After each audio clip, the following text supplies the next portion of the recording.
बताया ना शिव कैसे बना। अच्छा, 4 युग का शुरुआत कब हुई? चलिए ये मान वो बहुत मतलब मैं समझता हूँ कि ब्रह्मा के 20 साल के बाद या 25 साल के बाद, ब्रह्मा के अंदाजन कह रहा हूँ कि धरती पर जब बहुत पाप बढ़ने लगा, हाँ, तो धरती पर पहले सतयुग, त्रेता, द्वापर, कलयुग, यार 4 युग है।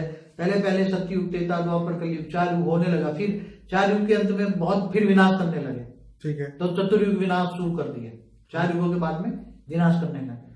तो बाबू जी, ऐसे ब्रह्मा के जो कल प्रलय धरती के पे हुए, तो क्या उसे धरती का अस्तित्व रहा या खत्म हो गया या क्या होता रहा? फिर धीरे धीरे धरती तो रहती गई, धरती रही। ओके।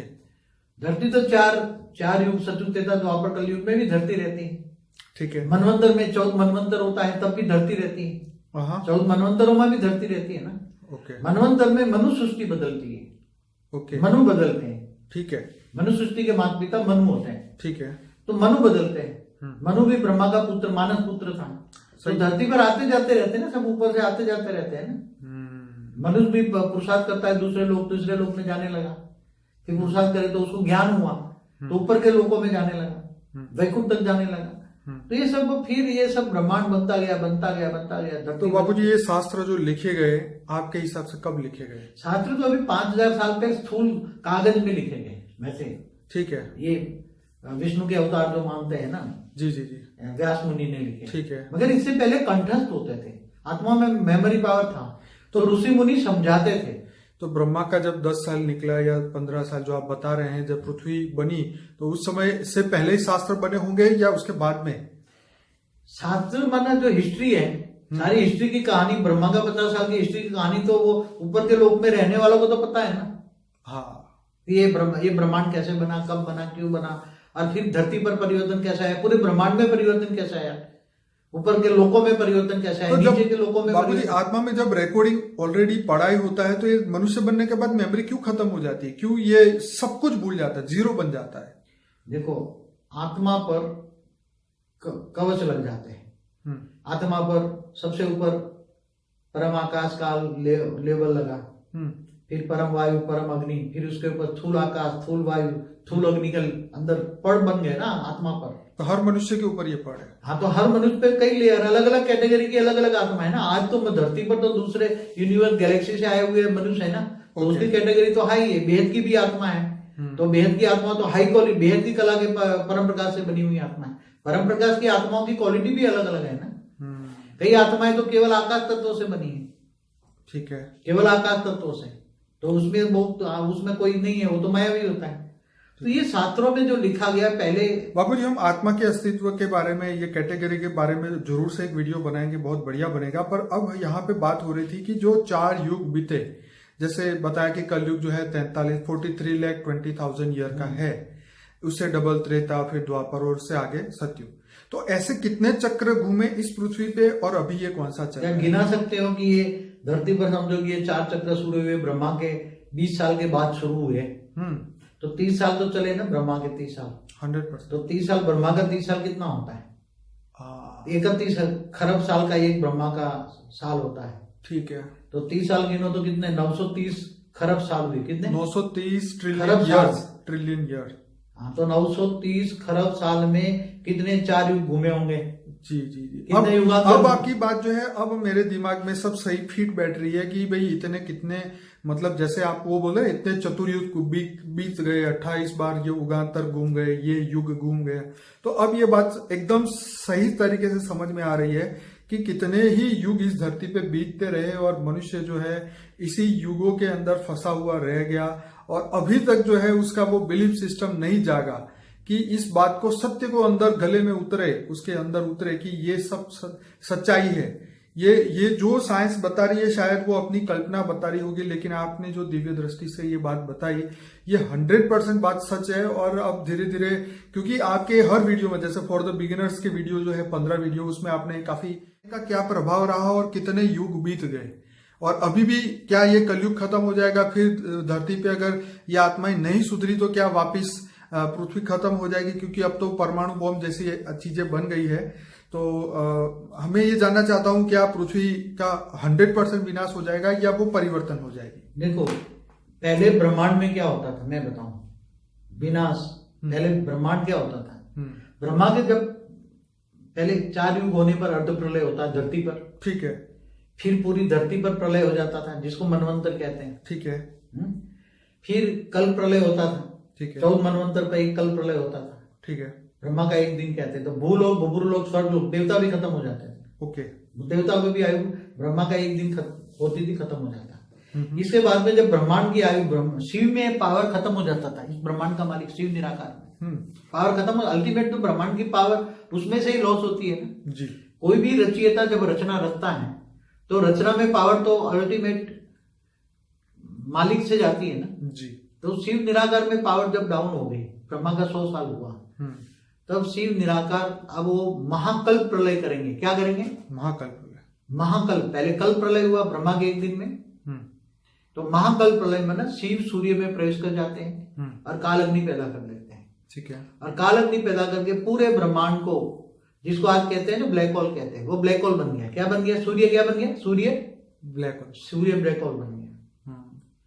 तो शिव काल अग्नि पैदा करके पूरे ब्रह्मांड को अपने अंदर समा लेते हैं, पूरा का पूरा वाइट अप कर लेते हैं, सब कुछ अंदर समा, काल अग्नि में परिवर्तन हो जाता है, सब कुछ समा जाता है। जब धरती, जब ब्लैक होल बनता है, सब कुछ समा लेते, तब पृथ्वी भी अल्टीमेटली, तो पृथ्वी सब खत्म हो जाता है ना, सब धरती के 5 तत्व अभी सीधे। तो इसका मतलब अगर पृथ्वी अभी भी चल रही है तो इसका मतलब ये अभी नहीं हुआ है जो आप कह रहे हो, ब्लैक होल नहीं बना है। तो अभी तो धरती के, अभी ब्रह्मांड के 50 साल हुए हैं ना, अभी तो 50 साल बाकी है ना। आज देखा जाए तो हमारे ब्रह्मांड का 50 साल बाकी है ना। ओके। अभी तो हमारे ब्रह्मांड का दूसरा पराग शुरू हुआ है। हाँ, तो शास्त्रों के हिसाब से तो अभी ब्रह्मा का 50 साल बाकी है ना। तो इसका महाकल्प प्रलय में, तो इसका मतलब ये हुआ कि पृथ्वी को अभी कोई भी इसको ब्लैक होल में इतनी जल्दी ला नहीं सकता, ब्लैक होल नहीं बना सकता। कैसे बना? मतलब शिव या महाशिव जो है वो पृथ्वी को ब्लैक होल में अपने अंदर नहीं समा देगा, कोई भी नहीं लेगा ना। मतलब पृथ्वी का आयुष्य अभी भी रहेगा। समय नहीं है ना अभी, तो अभी ब्रह्मांड का समय पूरा नहीं हुआ ना। हाँ, मतलब आपके जो कंसेप्ट है उसके हिसाब से। लेकिन जिस तरीके से जो दुनिया अभी चल रही है या जो माहौल बन रहा है, जो नेगेटिव इन्वेंशन हो रही है, तो उससे जो ऐसा लगता है कि पृथ्वी का फ्यूचर जो है कुछ ही सालों में खत्म हो जाएगा। अभी आगे आपने एक प्रश्न पूछा था कि दूसरे सोलर सिस्टम या गैलेक्सी या यूनिवर्स की आपने बात की थी। हाँ बाबूजी, ये बात तो मैं पूछना चाहूंगा कि क्या दूसरे सोलर सिस्टम में भी धरती है, क्या वहां पर भी मनुष्य है?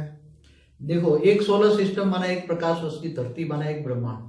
ठीक है। शास्त्रों के हिसाब से जो ब्रह्मांड की स्पेस बताई है योजनों में जी, 7 लोग ऊपर, फिर ब्रह्मापुरी, विष्णुपुरी और नीचे 7 पाताल लोग, 55 करोड़ नर का ब्रह्मांड का जो विस्तार बताया है योजनों में, उसके हिसाब से तो मुश्किल से एक प्रकाश वर्ष होता है, समझ में आए? ठीक है। तो एक प्रकाश वर्ष का एक ब्रह्मांड होता है। ठीक है। तो वो महाशिव, शिव और महाशिव का डिफरेंस कई वीडियो में मैंने बताया। तो महाशिव है गैलेक्सी माना आकाश गंगा का मालिक। ऐसे अनंत कोटि ब्रह्मांड बन के एक गैलेक्सी माना आकाश गंगा बनती है, मिल्की वे। तो ऐसे हर सोलर सिस्टम में धरती जैसे ग्रह है, हर सोलर सिस्टम में धरती जैसे ग्रह है। अच्छा बाबूजी, यहीं रुकूंगा। जैसे आपने कहा कि हर सोलर सिस्टम में, हर गैलेक्सी के अंदर ऐसी बहुत सारी सोलर सिस्टम है, अरबों है, अरबों, हर गैलेक्सी। तो अरबों पृथ्वियां भी होगी। जैसे हमारे में कितने 3 तत्व, मंगल भी, सुनिए कितने तत्वों वाले ग्रह हैं हमारे? अरबों पृथ्वी होगी। तो जैसे इस धरती पे, जैसे आपने बोला कि ब्रह्मा के 40 साल से ये पृथ्वी बनी, तो वहां पर भी ब्रह्मा के 40 साल चल चुके होंगे या बन रहे होंगे। हर ब्रह्मांड का का साल समय अलग होता है, एक बात सोचो। ठीक है। हर ब्रह्मांड की आयु अलग है। आयु अलग है। ठीक है। कि हर ब्रह्मांड का समय अलग है। ठीक है। क्योंकि हर ब्रह्मांड बनना बिगड़ना, क्योंकि देखो जो महाशिव है, महाशिव ने जो अनंत कोटि ब्रह्मांड शिव के द्वारा बनवाए, अनंत शिव पैदा किए। महाशिव ने सोचा, महाशिव एक निराकार पावर हाउस था। ठीक है। उसने सोचा मैं एक से अनेक हो जाऊं, तो ये पावर के टुकड़े हो गए, ब्रेकअप हो गए, वो शिव बन गए। ठीक है। और शिव ने फिर धीरे धीरे जैसे अनंत कोटि ब्रह्मांड बनाए। ठीक है। तो बहुत समय बीतता जाता है ना, तो महाशिव की एक पल, इसलिए शास्त्रों में लिखा है महाशिव की एक पल बराबर ब्रह्मा का 100 साल, समझ में आए? तो ब्रह्मा के 100 साल होते ही पूरा ब्रह्मांड महाकल्प प्रलय होता है ना, विनाश हो जाता है ना ब्रह्मांड का।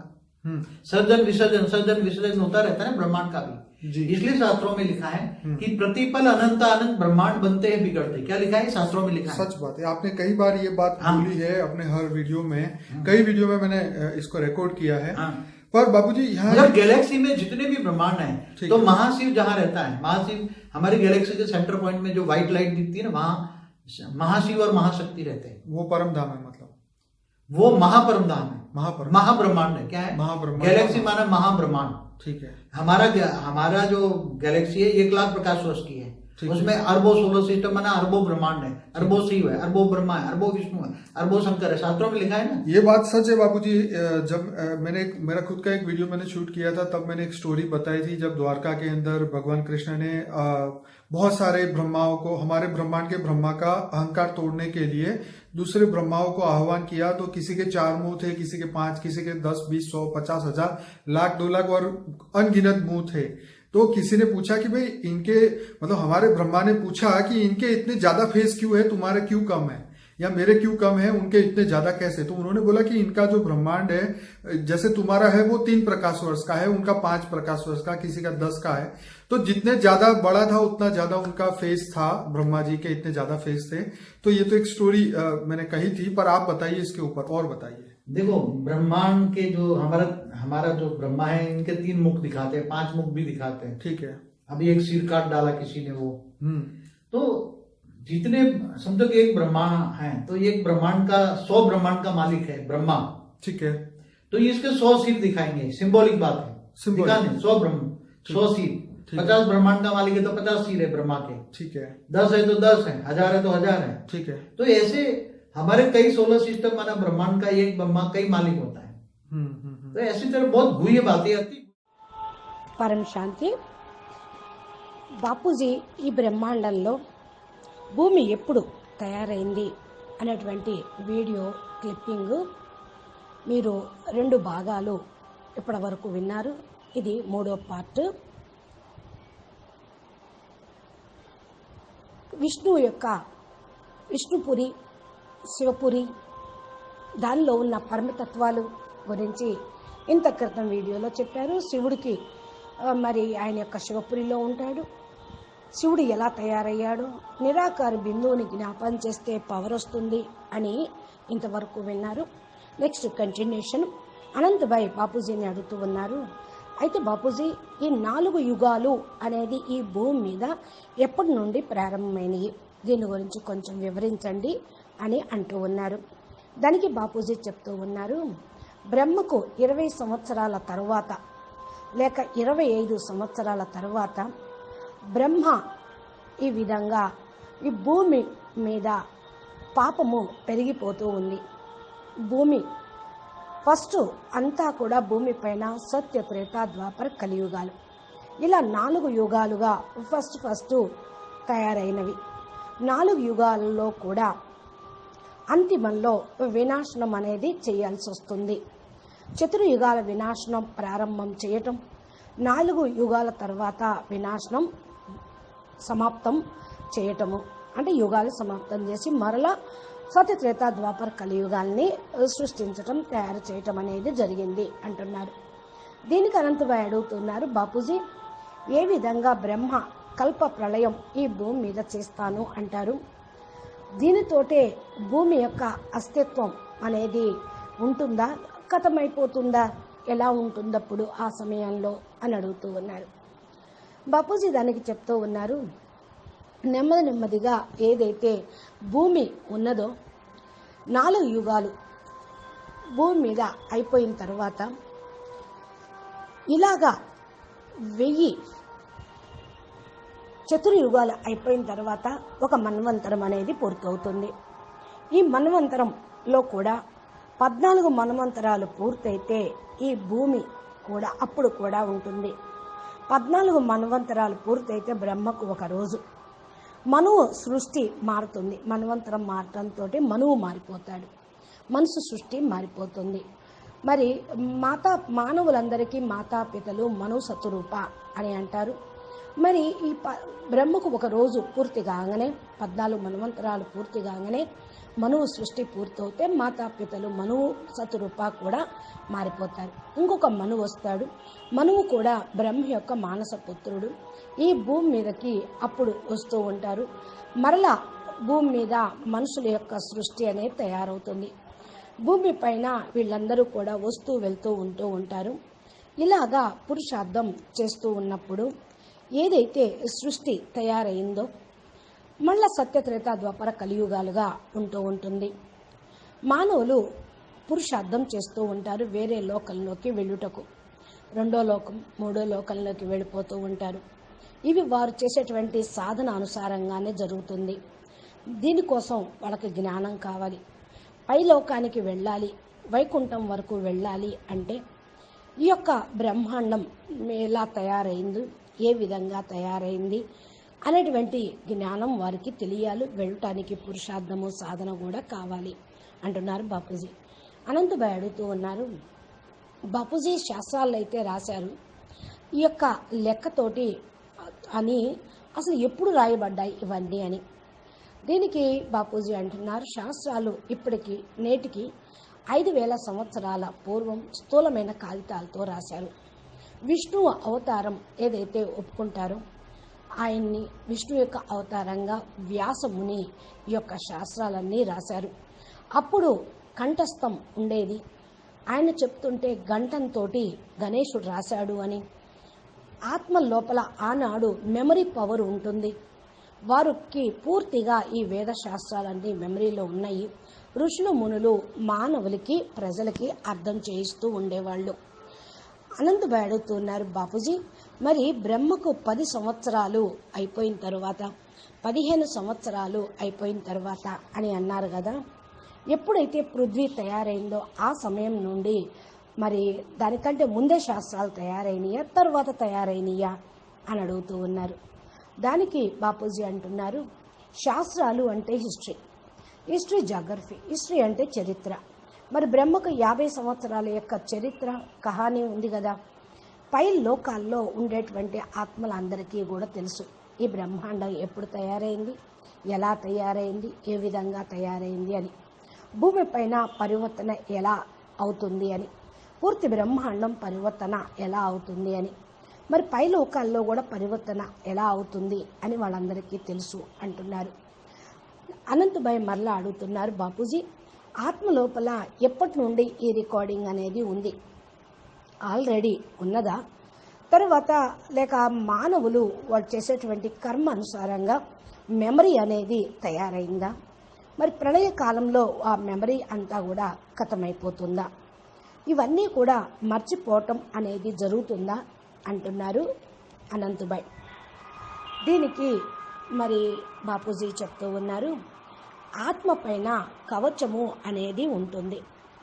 అన్నిటికంటే పైన ఉండేది పరమ ఆకాశతత్వం యొక్క లేబుల్ అన్నమాట.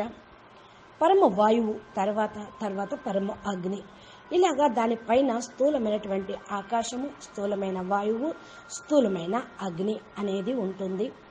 ఇలాగా ఆత్మ పైన ఆవరణలు ఉన్నాయి, తత్వాల యొక్క ఆవరణలు. అయితే బాపూజీ ప్రతి ఒక్క మానవుడి పైన కూడా ఇలాగా ఉంటుందా అని అడుగుతున్నారు. బాపూజీ చెప్తున్నారు, ప్రతి ఒక్క మనిషికి కూడా చాలా లేయర్స్ ఉంటూ ఉంటాయి. ఆత్మ పైన వేరు వేరు కేటగిరీ ఆత్మలు ఉన్నారు. ఈరోజు భూమి మీద కూడా వేరే యూనివర్స్ నుండి, గెలాక్సీ నుండి వచ్చిన మనుషులు ఉన్నారు. వారి యొక్క కేటగిరీ ఏదైతే ఉందో దాన్ని బట్టి వాళ్ళు రికార్డింగ్స్ ఉంటూ ఉంటాయి. సపోజ్ బేహద్ ఆత్మలే అనుకోండి. బేహద్ ఆత్మలు అంటే హై క్వాలిటీ ఆత్మలు. బేహద్ కళ పరం ప్రకాశంతో తయారైనటువంటి ఆత్మలు. పరం ప్రకాశంతో తయారైనటువంటి ఆత్మల యొక్క క్వాలిటీ కూడా వేరువేరుగా ఉంటూ ఉంటుంది. చాలా మందిలో కేవలం ఆకాశతత్వంతో తయారైన వాళ్ళుగా ఉంటారు. ఆకాశతత్వము అంటే ఈ మాయావిగా ఉంటూ ఉంటారు. శాస్త్రాల్లో ఏదైతే విషయాలు రాశారో అది అందరికీ అర్థం కావు అని అంటూ ఉంటారు. అవి బహుశా కోడ్ భాషలో ఉంటూ ఉంటాయి అంటున్నారు బాపూజీ. అనంతభాయ్ మరలా అడుగుతూ ఉన్నారు, బాపూజీ మనము ఆత్మ యొక్క అస్తిత్వం గురించి, కేటగిరీ గురించి తప్పకుండా ఇంకో వీడియోలో తయారు చేద్దాము. ఇక్కడే అవన్నీ చెప్తే చాలా పెద్దగా అయిపోతుంది వీడియో. ఇప్పటి వరకు మనము ఈ 4 యుగాల గురించి వివరించండి. ఈ 4,32,000 సంవత్సరాలు కలియుగం అని అంటూ ఉన్నారు. దీనికి డబల్ త్రేతాయుగము, మరి ద్వాపర యుగానికి డబలు త్రేతాయుగము, మరి త్రేతాయుగానికి డబలు సత్యుగము. ఇలాగా మరి 4 యుగాల కాలమానము మొత్తం కలిపి ఇన్ని సంవత్సరాలు అని ఉంది. ఇలాగా 4 యుగాల యొక్క కాలచక్రం ఈ పృథ్వీ మీద తిరుగుతూ ఉంటుంది. ఇప్పుడు ఎలాంటి సమయం నడుస్తూ ఉంది అని అడుగుతూ ఉన్నారు. అంటూ బాపూజీ చెప్తూ ఉన్నారు, లెక్క వేయచ్చు భూమిపైన ఈ 4 యుగాలు అనేది బ్రహ్మకు 20 సంవత్సరాల తరువాత ప్రారంభమైనవి. అంటే సత్యత్రేత ద్వాపర కలియుగాలు అనేది బ్రహ్మకు 20 సంవత్సరాల తర్వాత భూమి మీద కాలమానము చక్రము అనేది తయారైంది. అనగా నేటికి 30 సంవత్సరాలు బ్రహ్మకి తర్వాత నుంచి అనే ఈ భూమి మీద ఈ యొక్క చతుర్యుగాలు ఉన్నాయని చెప్పచ్చు. బ్రహ్మకు 30 సంవత్సరాలు అంటే ఎంత? 31 కరబ్ సంవత్సరాలు అని అర్థం. బ్రహ్మకు 1 సంవత్సరము అంటేనే 30 సంవత్సరాలు. ఇంకా లెక్క వేయండి, 30 × 31 కరబ్ సంవత్సరాలు అంటే 930 కరబ్ సంవత్సరాలు. ఎన్ని సంవత్సరాలు ఇప్పుడు మీకు అర్థమైంది కదా. ఇన్ని సంవత్సరాల నుండి ఈ భూమి మీద 4 యుగాలు తిరుగుతూ ఉన్నాయి అని బాపూజీ చెప్తూ ఉన్నారు. అనంతభాయ్ అడుగుతూ ఉన్నారు, బాపూజీ మీరు చెప్పినటువంటి విషయం అసలు ఎవరి బుద్ధికి కూడా టచ్ కాదు, ఎవరి బుద్ధిలో కూడా కూర్చోలేదు. ఎన్ని విషయాల మరి మీరైతే చెప్తూ ఉన్నారు చతుర్యుగాలు చాలా గడిచిపోయినాయి అని. ఇప్పుడు 8వ యుగాంతరం నడుస్తూ ఉంది. ఈ యుగంలో కూడా మరి ఎన్నో 7వ మన్వంతరము 2వ పరార్థంలో అని చెప్తూ ఉన్నారు. మరి దీనికి తారీఖు వివరాలు ఇన్ని చక్కగా ఉన్నాయి కదా. ఈ భూమి మీద ఎంతో గడిచిపోయింది, మానవులు యుగాల్లో వాళ్ళ ఇరుక్కుపోయారు. ఇప్పటి వరకు కూడా జనం మరణ చక్రంలో ఉన్నారు. అయితే ఇవన్నీ వింటే వాళ్ళకు నమ్మకం అనేది కుదరదు. ఈ విషయాలు సత్యమే అంటే వాళ్ళ లోపలికి గొంతులో నుంచి మింగుడు పడదు. లోపలికి దిగాలి అంటే పరమ సత్యం యొక్క జ్ఞానం తెలియాలి. బేహద్దు సృష్టి ఆది మధ్య అంత జ్ఞానం కూడా తెలియాలి. ఎవరైతే సైన్స్ వాళ్ళు చెప్తూ ఉన్నారో దాన్ని ఇప్పుడు వీరు కల్పన అనేస్తూ ఉన్నారు. సైన్స్ వాళ్ళు కూడా ఆధ్యాత్మికతని కల్పన అంటారు. ఎందుకంటే వారికైతే తమ యొక్క దివ్య దృష్టితోటి ఈ విషయాలు చూడరు. ఇవైతే 100% సత్యము. ఇది నెమ్మదిగా ప్రతి ఒక్క వీడియో ద్వారా బాపూజీ చెప్తూ ఉన్నారు. ఫర్ ది బిగినర్స్ అనే వీడియోలో ఏదైతే ఉందో దాంట్లో 15 వీడియోలు ఉన్నాయి. మీరు అవన్నీ కూడా చక్కగా తెలుసుకొని ఓపెన్ చేసి చూడండి అని శ్రోతలకు అనంతభాయ్ చెప్తూ ఉన్నారు. ఈరోజు ఇప్పుడు కాలమానం సమయం అనుసారంగా ఈ వీడియోను మరి కంటిన్యూషను నెక్స్ట్ దానికి చేద్దాము అంటూ అనంతభాయ్ అడుగుతూ ఉన్నారు. బాపూజీ మరి ఏదైతే మరి విశ్వం యొక్క సృష్టి గురించి మరి ఈ యొక్క బ్రహ్మాండం గురించి మీరు చెప్తూ ఉన్నారు, అదంతా కూడా మానవులకి ఎంతవరకు అర్థమవుతూ ఉంటుంది అని అంటూ ఉన్నారు. అందుకనే మనం బాపూజీ చెప్పింది చక్కగా వింటూ ఆలోచన చేస్తూ విచార సాగర మతనం చేస్తూ ఉంటే మనకి అసలైనటువంటి విషయాలన్నీ అర్థమవుతూ ఉంటాయి. ఎప్పుడైతే మరి ఆధ్యాత్మిక మార్గంలో ఉంటారో, ఆధ్యాత్మికం అంటే ఆత్మ గురించి సృష్టి రచన గురించి అని ఇక్కడ అర్థం చేసుకోవాలి. సృష్టిలో ఆత్మ ఎప్పుడు రచించబడింది ఎప్పుడు అనేది కూడా తెలుసుకోవాలి. బాపూజీని కంటిన్యూషన్ చేస్తూ ఉన్నారు కదా ఈ వీడియో. పృథ్వీ ఎప్పుడు ఎలా తయారైంది దీనిపైన మనం పూర్తిగా వీడియో అనేది తెలుసుకున్నాము. ఈ భూమి పైన 4 యుగాలు నడుస్తూ ఉన్నాయి. ఇప్పుడు కలియుగం ఖతమైపోతుంది, మళ్ళా భూమి అనేది తయారవుతుంది. కొత్త ఆత్మలు మళ్ళా వస్తారా బాపూజీ అని అడుగుతున్నారు. మళ్ళా పృథ్వీ ఖతమవటం, మళ్ళా పృథ్వీ తయారు కావటమా అని అడుగుతూ ఉన్నారు. ఇప్పుడైతే సైన్స్ వాళ్ళు పరమాణు బాంబు లాంటి వస్తువుని తయారు చేశారు. నేను అనుకుంటున్నారు ఈ పృథ్వీ పూర్తిగా 100% వినాశనం అయిపోతుంది అని కానీ బాపూజీ చెప్తూ ఉన్నారు, ఫస్ట్ ఈ బ్రహ్మాండంలో మరి ఏదైతే ఉందో నేను అది చెప్పాను, వినాశనము అనేది లయ విలయం అనేది జరుగుతూ ఉంది. ఫస్ట్ బ్రహ్మాండం ఎలా ఉంది, 4 యుగాలు పూర్తయితే అర్ధ ప్రళయం పూర్తవుతుంది భూమి మీద. మరలా పూర్తి అయితే ప్రళయము వస్తూ ఉంటుంది. మన్వంతరాలని ఏదైతే అంటున్నామో అప్పుడు కల్ప ప్రళయం జరుగుతుంది. 14 మన్వంతరాలు అయిపోతే కల్ప ప్రళయం అని అంటారు. బ్రహ్మకు ఒక రోజు పూర్తవుతుంది. భూలోకము, భువర్లోకము, స్వర్గలోకము, దేవతల వరకు సమాప్తమవుతారు. ఎప్పుడు 14 మన్వంతరాలు పూర్తవుతే కల్ప ప్రళయంలో దేవతల యొక్క ఆయుష్ కూడా సమాప్తమవుతుంది. దీని తర్వాత మళ్ళా బ్రహ్మాండం యొక్క ఆయువు, శివుడి లోపల పవర్ కూడా మరి తీసుకొని బ్రహ్మ మళ్ళా ఇంకొక మన్వంతరాలను స్టార్ట్ చేస్తూ ఉంటారు. బ్రహ్మాండానికి మాలిక శివుడి కదా. పూర్తి బ్రహ్మాండం కథమైపోతే శివుడు తన లోపలికి పవర్ని మొత్తం లాగేసుకుంటాడు. నిరాకార శివుల్లో పవర్ కథమైతేనే ఇది జరుగుతుంది. అల్టిమేట్గా బ్రహ్మాండం యొక్క పవర్ కూడా దాంట్లోకి విలీనమవుతుంది. ఎందుకంటే రచయిత ఆ రచనను తన లోపలికి ఎముడ్చుకుంటారు. ఈ పవరు ఆటోమేటిక్గా మాలిక నుండి వస్తూ ఉంటుంది, మాలికే చేస్తూ ఉంటారు. శివుడు నిరాకారంలో పవర్ ఉంది. అది డౌన్ఫాల్ అవటంతో బ్రహ్మకు 100 సంవత్సరాలు పూర్తయితే శివుడు నిరాకారం నుండి మహాకల్ప ప్రళయం చేస్తారు. అంటే మహాకల్ప ప్రళయము అంటే ఫస్ట్ కల్ప ప్రళయం జరుగుతుంది. బ్రహ్మకు ఒక రోజు పూర్తవటంతో మహాకల్ప ప్రళయము అంటే శివుడు సూర్యుడిలోకి ప్రవేశించి ఈ యొక్క బ్రహ్మాండం మొత్తాన్ని తన లోపలికి ఇముడ్చుకుంటాడు. కాల అగ్నిని కలిగించినప్పుడు కాల అగ్ని అంటే ఒక బ్రహ్మాండాన్ని తన లోపలికి ఇముడ్చుకోవటానికి దీన్నే ఈనాటి సైన్స్ వాళ్ళు బ్లాక్ హోల్ అంటూ ఉన్నారు. బ్లాక్ హోల్గా అవ్వటము అంటే సూర్యుడు లోపలికి శివుడు ప్రవేశించి మొత్తాన్ని తన లోపలికి ఇముడ్చుకోవటము. ఇది శివ కాల అగ్ని అనొచ్చు. పూర్తి బ్రహ్మాండము మొత్తంలో ఇది వ్యాపిస్తూ ఉంటుంది. పూర్తిగా వైండప్ అనేది అయిపోతూ ఉంటుంది. ఈ కాల అగ్నితోటి మొత్తం భస్మం అనేది అయిపోతూ ఉంటుంది, మళ్ళా తయారవుతూ ఉంటుంది అంటున్నారు. బాపూజీ మళ్ళీ ఎప్పుడైతే ఈ యొక్క భూమి పైన బ్లాక్ హోల్ అయిపోతుందో అన్ని దాంట్లోకి ఇమిడిపోతాయి కదా. మరి ఇప్పుడు ఈ పృథ్వీ కూడా ఆటోమేటికల్గా ఏమవుతుంది అంటే అంతా కథమైపోతుంది అంటున్నారు. బ్రహ్మకు 100 సంవత్సరాలు అయితే బ్రహ్మాండమే కథమైపోతుంది. భూమి మీద ఉండేటువంటి పంచతత్వాలు అసలే ఉండవు. బ్రహ్మాండమే లేకపోతే పంచతత్వాలు ఎక్కడి నుంచి వస్తాయి అంటున్నారు. అనంత్ అడుగుతున్నారు, అంటే బాపూజీ మరి భూమి ఇప్పుడు కూడా నడుస్తూ ఉందా? దీని యొక్క అర్థము ఇప్పుడు ఎలా ఉంది ప్రస్తుత పరిస్థితిలో? బ్లాక్ హోల్గా అయితే ఏమీ లేదు కదా అని అంటూ ఉన్నారు. మరి ఇప్పుడు బ్రహ్మకు 50 సంవత్సరాలేగా పూర్తయినాయి, ఇంకా 50 సంవత్సరాలు ఉన్నాయి కదా. అంటే ఈ భూమి మీద బ్లాక్ హోల్ లేదు. మన బ్రహ్మాండము మిగతా 50 సంవత్సరాలు పూర్తవ్వాలి.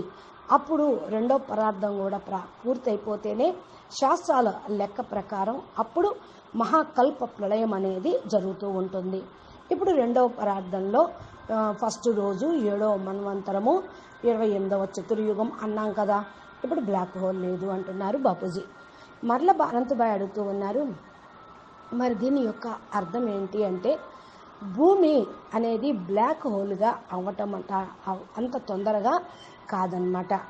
బ్లాక్ హోల్ అయిపోతే ఇక భూమి సృష్టి, జనాభా, వనరులు, జంతువులు, క్రిమి కీటకాలు మొత్తం అనేది కథమైపోతాయి అంటున్నారు.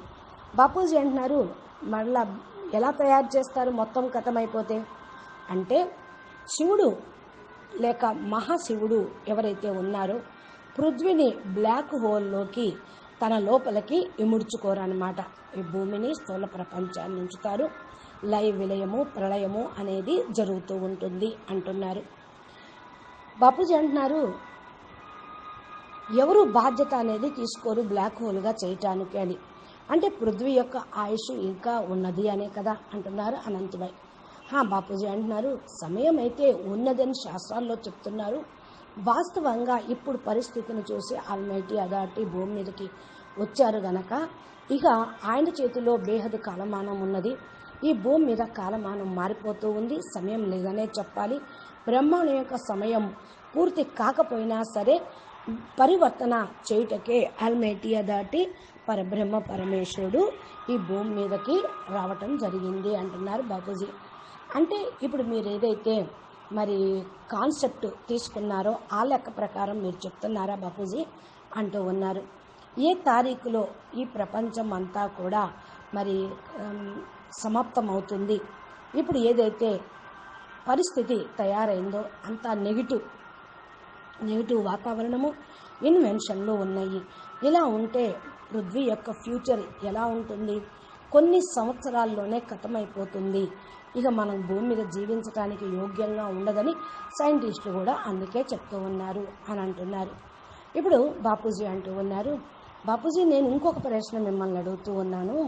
వేరే సోలార్ సిస్టము, గెలాక్సీలు, యూనివర్సులు అని మీరు చెప్తూ ఉన్నారు కదా, అక్కడ కూడా ఇలాగే ఉంటూ ఉంటుంది మరి అని అంటూ ఉన్నారు. దీనికి అనంతభాయ్ చెప్తూ ఉన్నారు, బాపూజీ ఈ విషయమే నేను అడగాలనుకున్నాను. వేరే సోలార్ సిస్టంలో కూడా భూమి ఉందా? అక్కడ కూడా మనుషులు ఉన్నారా అని. ఎందుకు లేరు? ప్రతి సోలార్ సిస్టము కూడా మరి ఒక బ్రహ్మాండమే కదా. బ్రహ్మాండంలో మరి మనం ఏదైతే మన బ్రహ్మాండంలో ఉన్నట్లే ఆ బ్రహ్మాండంలో కూడా ఉంటాయి. ఒక ప్రకాశ సంవత్సరము అంటే ఈ బ్రహ్మాండం యొక్క భూమి కూడా అంతే ఉంటుంది. శాస్త్రాల్లో లెక్క ప్రకారం బ్రహ్మాండము అనేది స్పేస్ అని చెప్తూ ఉన్నారు. ఇన్ని యోజనాల దూరంలో ఉంది. 7 లోకాలు అని. బ్రహ్మపురి, విష్ణుపురి, దాని కింద 7 లోకాలు. ఇంకా భూమి కింద 55 కోట్ల నరక లోకాలు. బ్రహ్మాండము చాలా విస్తరించి ఉంది, ఇన్ని యోజనాలు అని శాస్త్రాల్లో కూడా రాశారు. సైన్స్ వాళ్ళైతే మరి ఏ లెక్క ప్రకారం తీస్తున్నారో వాళ్ళకి ఇవన్నీ లెక్కలు తెలియవన్నమాట. ఒక ప్రకాశ సంవత్సరము బ్రహ్మాండము అంటే శివుడు మరియు మహాశివుడి యొక్క డిఫరెన్స్ ఏదైతే నేను చెప్పానో ఆ వీడియోలో అన్ని స్పష్టంగా చెప్పాను అంటున్నారు బాపూజీ. మహాశివుడు అంటే గెలాక్సీ అనగా ఆకాశగంగకు మాలిక్, అనంత కోటి బ్రహ్మాండాలకు మాలిక్ అయిన గెలాక్సీ రచయిత మహాబ్రహ్మాండము మహాశివుడు అంటూ ఉంటారు. ఇలాగే ప్రతి ఒక్క సోలార్ సిస్టంలో కూడా భూమి, గ్రహాలు ఉంటూ ఉంటాయి. సోలార్ సిస్టంలో భూమి గ్రహము అనేది కాదు అంటున్నారు బాపూజీ. అయితే బాపూజీ మరి ఇక్కడ నేను మిమ్మల్ని కొద్దిగా అనుకుంటున్నాను. మీరు ఏదైతే చెప్తూ ఉన్నారో ప్రతి గెలాక్సీ లోపల కూడా మరి చాలా చాలా నక్షత్రాలు సోలార్ సిస్టమ్సే అని, అది ఎంతవరకు కరెక్టు? కరబం మరి సోలార్ సిస్టమ్స్ ఉన్నాయి, అవన్నీ నక్షత్రాల్లాగా కనపడుతూ ఉన్నాయి. గెలాక్సీలో కూడా సైన్స్ వాళ్ళు నక్షత్రాలుగా చిన్న చిన్నగా కనపడుతున్నాయి అని చెప్తున్నారు. అవన్నీ కూడా ఒక్కొక్క బ్రహ్మాండము అంటున్నారు. అంటే దీన్ని బట్టి బాపూజీ అరబం ట్రిలియన్ బిలియన్ పృథ్వీలు భూమి ఉన్నట్టే కదా అంటున్నారు అనంతభాయ్. ఈ భూమి పైన ఏ విధంగా మీరు చెప్పారో బ్రహ్మకు 40 సంవత్సరాల 10 సంవత్సరాలు అయిన తర్వాత బ్రహ్మాండానికి భూమి తయారైంది. అంటే బ్రహ్మకు 40 సంవత్సరాల పూర్వం నుండే ఈ భూమి అనేది ఇప్పుడు ఉన్నది అని అర్థమైపోతుంది. ఇప్పుడు 40 సంవత్సరాలు 50 సంవత్సరాలు ఒక పరార్థం అయిపోయింది, రెండవ పరార్థంలో ఫస్ట్ రోజులోనే ఉన్నాము అన్న కదా బాపూజీ అంటూ ఉన్నారు. దీనికి బాపూజీ చెప్తున్నారు, ప్రతి బ్రహ్మాండంలోనూ బ్రహ్మకు మరి 1 సంవత్సరము సమయము వేరువేరుగా ఉంటూ ఉంటుంది. ఈ విషయం చెప్తాను. బ్రహ్మాండం యొక్క ఆయువు వేరువేరుగా ఉంటుంది, దాని సమయము వేరువేరుగా ఉంటుంది. ఎందుకంటే ప్రతి బ్రహ్మాండము ఒకేసారి తయారు కాదుగా, తయారవుతూ ఉంటాయి, విలీనమైపోతూ ఉంటాయి. ఇప్పుడు మహాశివుడు తన సంకల్పంతో అనంత కోటి బ్రహ్మాండాలను క్రియేషన్ చేశాడు, అనంత శివుల్ని పుట్టించాడు. మహాశివుడి యొక్క ఆలోచనతోటే శివుడు రచన జరిగింది. ఫస్ట్ నిరాకారి పవర్గా ఉన్నాడు. మహాశివుడి యొక్క నిరాకారి పవర్ హౌస్ నుండే శివుడు పవర్ని తీసుకుంటూ ఉన్నాడు. ఒక్కొక్క శివుడు మరి ఒక్కొక్క బ్రహ్మాండాన్ని రచన చేశారు. ఇప్పుడు ఇంకొక బ్రహ్మాండానికి 10 సంవత్సరాలే ఉండొచ్చు, ఇంకొక బ్రహ్మాండానికి 20 సంవత్సరాలే ఉండొచ్చు. కానీ మనం ఉన్నటువంటి బ్రహ్మాండముకి ఒక అర్ధ పరార్థం పూర్తయింది, రెండవ పరార్థంలో ఫస్ట్ రోజులో ఉన్నాం. ఏదైతే శివుడు తయారయ్యాడో మహాశివుడు నెమ్మదిగా మరి ఆయన అనంత కోటి బ్రహ్మాండాలను తయారు చేశాడు. ఇప్పుడు చాలా సమయం గడిచిపోయింది. 1 సెకండ్లోనే ప్రతి సెకండు అంటే ఎన్ని చేసి ఉంటాడు, ఎన్ని విలీనం అయ్యి ఉంటుంది. మరి మహాశివుడికి 1 సెకండ్ అంటే ఇక్కడ బ్రహ్మకు 100 సంవత్సరాలు, శివుడికి కూడా 100 సంవత్సరాలు అన్నట్లే. బ్రహ్మకు 100 సంవత్సరాలు పూర్తయితే బ్రహ్మాండము మళ్ళా మహాకల్ప ప్రళయం అనేది జరుగుతుంది, వినాశనం అనేది అయిపోతుంది, బ్రహ్మాండం సర్జన విసర్జన జరుగుతూ ఉంటుంది. మరి బ్రహ్మాండం కూడా శాస్త్రాల్లో దీని గురించి చక్కగా రాశారు. మరి ప్రతి సెకండ్ అనంత బ్రహ్మాండాలు తయారవుతూ ఉంటాయి, విలీనమవుతూ ఉంటాయని. అయితే బాపూజీ, ఇది మీరు చెప్తుంది సత్యమే. నేను కూడా చాలాసార్లు ఈ విషయం మాట్లాడాను, మీరు కూడా ప్రతి ఒక్క వీడియోలో కూడా చెప్పారు, మేము చాలా వీడియోల్ని రికార్డింగ్ చేశాము అని అంటూ ఉన్నారు. అంటే ఏంటి, గెలాక్సీలో ఏదైతే బ్రహ్మాండాలు ఉన్నాయో, మహాశివుడు ఎక్కడైతే ఉన్నారో అది మన గెలాక్సీ సెంటర్ పాయింట్లో ఉంటాడు అని బాపూజీ అంటూ ఉన్నారు. గెలాక్సీ సెంటర్ పాయింట్లో మహాశివుడు ఉన్నాడు, మహాశక్తి ఉంటారు, మళ్ళా మహాపరంధామము ఉంటుంది, మహాబ్రహ్మాండము ఉంటుంది. గెలాక్సీ అంటేనే మహాబ్రహ్మాండము. ఇది మన యొక్క గెలాక్సీ 1,00,000 ప్రకాశ సంవత్సరాలు ఉంటుంది. అనగా కోటాను కోట్ల మిలియన్ల బిలియన్ల మరి సోలార్ సిస్టమ్స్ ఉంటూ ఉంటాయి. దీన్ని అరబోం కరబోం బ్రహ్మాండాలు అన్నారు. ఒక్కొక్క బ్రహ్మాండానికి ఒక్కో శివుడు అయితే అరబ్ శివుళ్ళు ఉన్నారు, అరబ్ బ్రహ్మలు ఉన్నారు, అరబ్ విష్ణువులు ఉన్నారు, అరబ్ శంకర్లు ఉన్నారు అని శాస్త్రాల్లో కూడా రాశారు. దానికే అనంతభాయ్ అడుగుతున్నారు, అవును బాపూజీ, నేను కూడా ఒక వీడియోలో చక్కగా షూట్ చేశాను, నేను దాన్ని మీకు ఇప్పుడు చెప్తాను. ఎప్పుడైతే ద్వారక లోపల భగవాన్ కృష్ణుడు బ్రహ్మాండం యొక్క బ్రహ్మను ఆహ్వానించాడు, ఆయన నిరాకరించాడు. వేరే బ్రహ్మలను కూడా ఆహ్వానించాడు, అంటే వేరే బ్రహ్మాండంలో ఉన్న బ్రహ్మల్ని కూడా ఆహ్వానించారు. ఒకళ్ళు 4 ముఖాలు అయితే కొంతమందికి 5 ముఖాలు, ఒక బ్రహ్మకు 10 ముఖాలు, 20 ముఖాలు, 50 ముఖాలు, 100 ముఖాలు, 1000 ముఖాలు, 1,00,000 ముఖాలు, లెక్కలేని ముఖాలు ఉన్న వాళ్ళు బ్రహ్మలు కూడా ఉన్నారు. మరి బ్రహ్మ అడిగాడనమాట, వీళ్ళందరి ఫేసులు ఇలా ఎందుకు ఉన్నాయి అని. అంటే కృష్ణుడి దగ్గరికి వచ్చినటువంటి బ్రహ్మల లోపల ఉన్న ఈ తలకాయలు, ఈ తేడాలను చూశాడు. అప్పుడు మరి బ్రహ్మ అడిగిన వెంటనే పరబ్రహ్మ పరమేశ్వరుడైనటువంటి ఆయన ఇవన్నీ కూడా చెప్పడం జరిగింది. ఇది ఒక్కొక్క బ్రహ్మాండానికి ఉన్నటువంటి బ్రహ్మలు. కొంతమందికి మరి 3 తలకాయలు ఉన్నాయి అంటే 1 ప్రకాశ సంవత్సరమే, కొంతమందికి 3 ప్రకాశ సంవత్సరాలు ఉన్నాయనుకోండి, కొంతమందికి 50 ప్రకాశ సంవత్సరాలు ఉంటాయి, 5 ప్రకాశ సంవత్సరాలు ఉంటాయి, కొన్ని బ్రహ్మాండాలకు 10 ప్రకాశ సంవత్సరాలు ఉంటాయి. ఎంతంతగా ఇలా పెరుగుతూ ఉంటుందో అంతంతగా బ్రహ్మకు ఒక్కొక్క ఫేస్ అనేది యాడ్ అవుతూ ఉంటుంది. బ్రహ్మకు ఇన్ని ఫేసులు అనేది ఇక్కడ స్టోరేజ్ అయ్యి ఉన్నాయి అని అంటూ ఉన్నారు. బాపూజీ అంటూ ఉన్నారు, మనం ఏదైతే బ్రహ్మ ఉన్నారో ఆయనకి 3 ముఖాలే చూపిస్తారు, కొంతమంది పంచముఖాలు అని కూడా చెప్తూ ఉంటారు, ఒక ముఖాన్ని కట్ చేశారు అని కూడా చెప్తూ ఉంటారు. అంటే 100 బ్రహ్మాండాలకు మాలిక్ అనుకోండి, ఆయనకు 100 తలకాయలు చూపిస్తాడు. మరి సింబాలిక్ తలకాయలు 100 ఉన్నట్లు. 50 బ్రహ్మాండానికి మాలిక్ అనుకోండి, 50 తలకాయలు ఉంటాయి. 10 బ్రహ్మాండాలకి రచయిత అనుకోండి, 10 ఉంటూ ఉంటాయి. ఇలా 1000 ఇలాగా ప్రతి సోలార్ సిస్టము అనగా ఒక బ్రహ్మాండము, ఒక బ్రహ్మ అనేక స్థానాలకి కూడా మాలిక్గా ఉంటూ ఉంటారు. ఈ విధంగా ఇవన్నీ కూడా అతి గుహ్యమైనటువంటి రహస్యాలు సూక్ష్మ జగత్తులో ఇవన్నీ కూడా చెప్తూ ఉంటే చాలా టైం కావాలి చెప్పటానికి అని అంటున్నారు బాపూజీ. నెక్స్ట్ బాపూజీ ఇంకా ఏం విషయం చెప్తారో మనము నెక్స్ట్ వీడియోలో విందాము. నమస్తే, పరం శాంతి, ధన్యవాదాలు. పరం శాంతి.